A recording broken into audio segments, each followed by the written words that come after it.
Assalamualaikum warahmatullahi wabarakatuh, sobat semua. Kali ini saya akan memberikan tips bagaimana cara mengobati batuk dengan pemijatan. Caranya sangat mudah.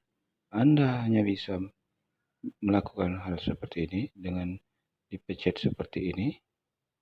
Nah, ini jari tengah ditekan sekuat-kuatnya.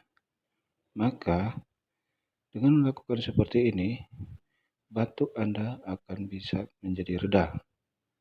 Tekan seperti ini. Lakukan kiri dan kanan seperti ini.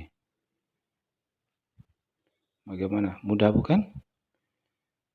Demikianlah tips dari saya dan semoga bermanfaat. Wassalamualaikum.